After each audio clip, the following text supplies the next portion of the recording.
Police స్టేషన్కి ఒక call వచ్చింది. సార్, నిన్న భర్తను చంపేశా. అసలేం జరిగిందో స్కిప్ చేయకుండా చూసేయండి. ఫైనల్ ట్విస్ట్ మీరు ఊహించరు.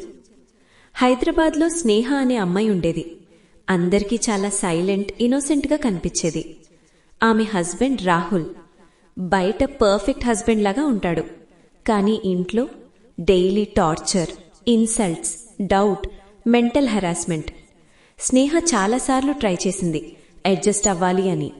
కానీ రోజురోజుకి సిచ్యువేషన్ వర్స్ అయింది. ఒకరోజు రాహుల్ మళ్లీ ఫైట్ స్టార్ట్ చేశాడు. ఈసారి అతనికి లిమిట్ క్రాస్ అయింది. స్నేహ ఐస్లో టియర్స్. కానీ ఆ రోజు భయం లేదు. కిచెన్లో నైఫ్. ఒక్క మూమెంట్లో డిసిజన్ తీసుకుంది.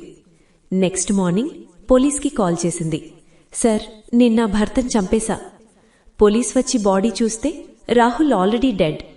పోస్ట్మార్టం రిపోర్ట్లో షాకింగ్ ట్రూత్.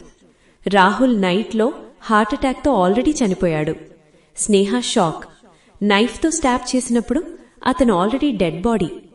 కోర్టులో జడ్జ్ చెప్పాడు, మీరు చంపలేదు, కానీ మీరు చేసిన యాక్ట్ క్రైమ్. స్నేహ లైఫ్ ఒక్క డిసిషన్ వల్ల కంప్లీట్గా మారిపోయింది. కొన్నిసార్లు మన కోపం నిజం కంటే డేంజరస్. ఫుల్ వీడియో చూశాక మీకు స్నేహ తప్పనిపించిందా? కామెంట్ చేయండి. Please subscribe.